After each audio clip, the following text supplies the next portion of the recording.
Hey everyone, welcome to my review of issue 217 of Sonic the Hedgehog. And I have to say, I just read the issue and I just got it moments ago and I just read it, and I have to say it's a pretty good issue. It looks really interesting. From what I can tell, it seems to me that Bunny and Sonic are both being used, are both being lied to, and to me it sounds like with this story that Ian, and as well as some upcoming stories, but it sounds like starting with this story, Ian wants to kind of make this war with the Eggman Empire a little bit more personal for some of the characters. Bunny's Uncle Beauregard in this issue says that they had no choice but to go back to the Eggman Empire because the Sandblasters showed them no mercy. But then again, Jack, who's the leader of the Sandblasters, said that Beauregard and these Legionnaires went back to Robotnik willingly after they were de-roboticized. So it sounds to me like someone's not really telling the truth to either character.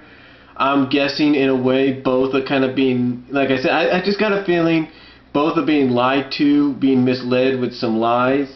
And like I said, with Bunny, I think they're trying to start something that's going to make this war with the Eggman Empire more personal for the character. And I think we can see that later on in some other issues, but I think it's going to be more personal. Especially with the fact that we looked at a backstory, looked at the story, and from what I saw in the description, in the storytelling, between Beauregard and Bunny here,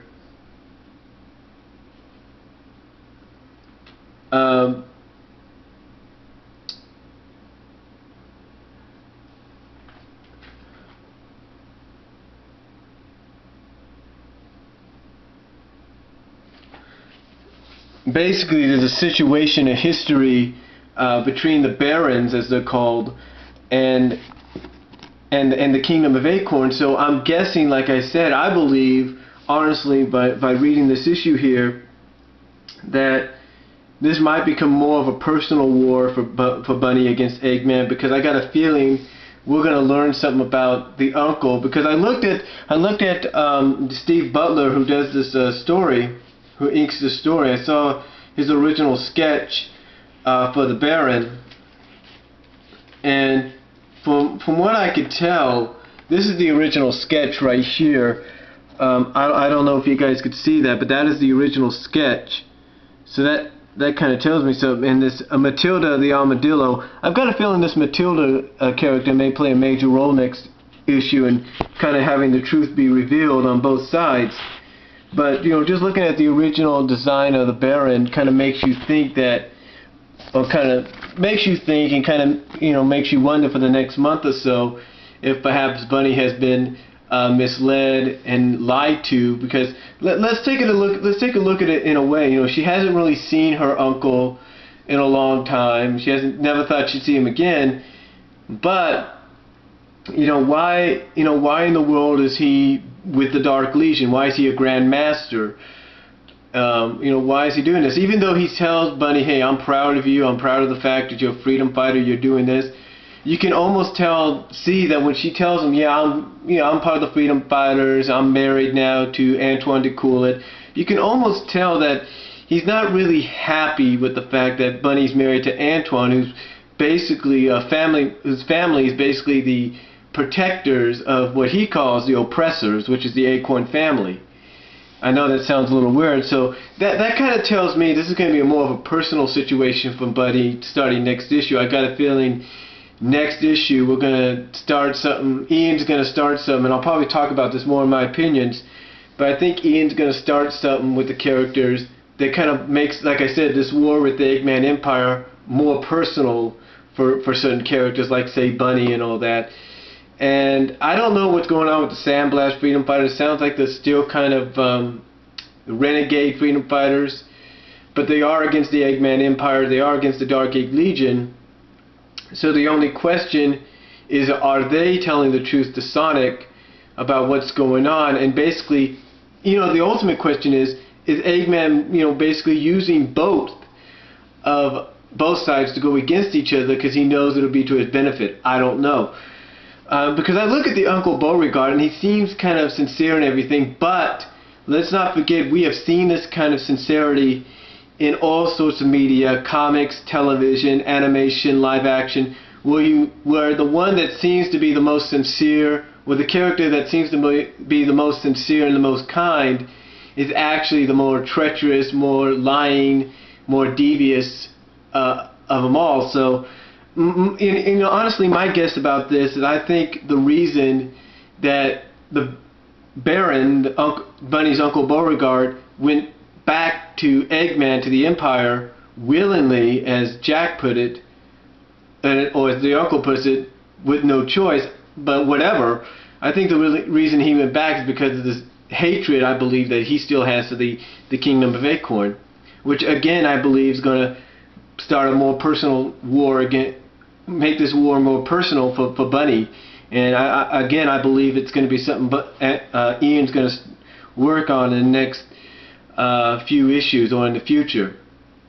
But overall, I have to say it's a very intriguing story. I mean, it starts out good with the preview pages that we saw on various Sonic sites, and how, you know, this is not supposed to be happening, but this whole fight is not really supposed to be happening between Bunny and Sonic, and that it started out okay, and then all of a sudden Bunny's limbs got disabled because, I guess, of a EMP device that the Sandblasters have, some kind of electromagnetic pulse device that they have.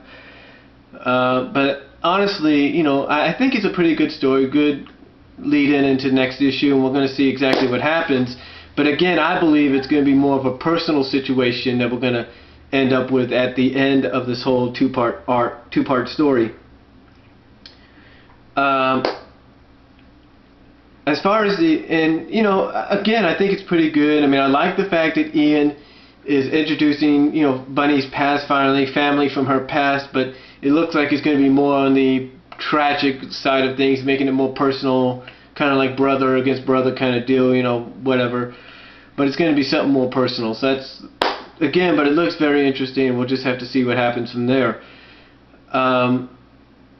You know, and to me, it's not going to be the first time this has happened. I mean, let's not forget, Sonic has had a personal issue with Robotnik, still does, because of what Robotnik had done to his uncle and to his parents, even though it wasn't this Robotnik, but the original Robotnik, but still, this Robotnik had a role in what happened later on, or in the past now. So, anyway, I think this is going to make, like I said, the situation with Eggman a lot more personal for Bunny. And I'll give the story, believe it or not, I'm going to give it an 8 out of 10. I think that, I know some people might say it's a little high and a little bit of favoritism, but I think it's a pretty good story. And I give it an 8 out of 10 because at least we'll finally get a little backstory on Bunny, even though it may be a little bit tragic. So we'll see what happens from there. As far as the backstory goes, the backup story, or the second story in the comic, it's basically being narrated, which, you know, the backstory, which is called Welcome Back Chow, it's basically being narrated by Cream the Rabbit, and how she met Amy for the first time, according to this comic's continuity. And it basically involves the fact that Snively is come out of hiding, I guess, and is looking for a mystical energy that was detected by Eggman, and that Vanilla has actually sent out a distress call over the radio, but not sure if anybody heard, until we see a hammer being thrown in Snively's direction. And whose hammer is it?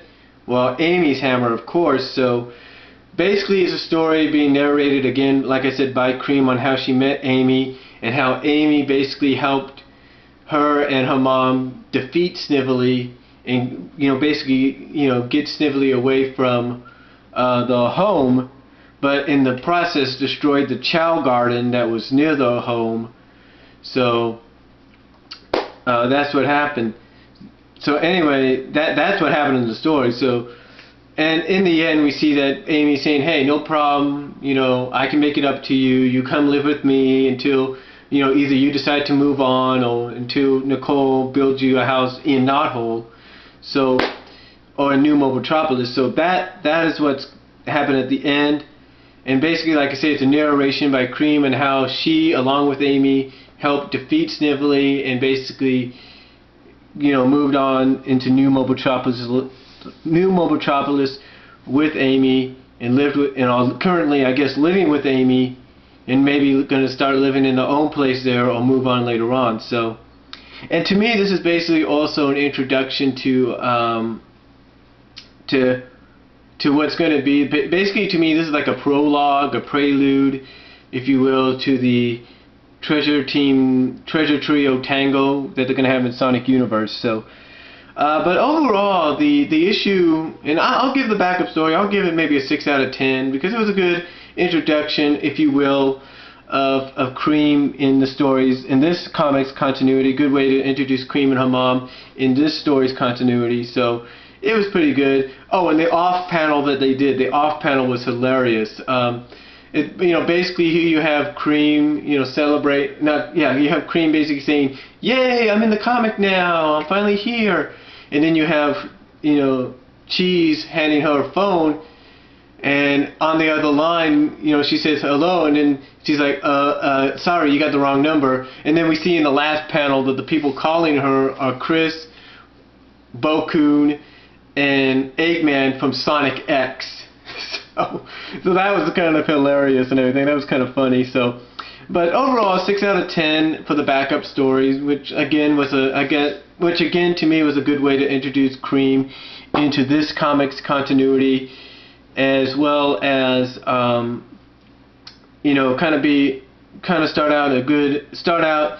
Basically, to me, it was also a good prelude, prologue, if you will, into the Sonic Universe 4-part of Treasure Team Tango, or Treasure Trio Tango. So overall, it's a great issue. I really suggest you go out and get it if you haven't got it yet. Overall, it's great. And that's all I'm going to say about it. You got any comments? You know, leave them down below. Tell me if you agree or not, and I will talk to you all later.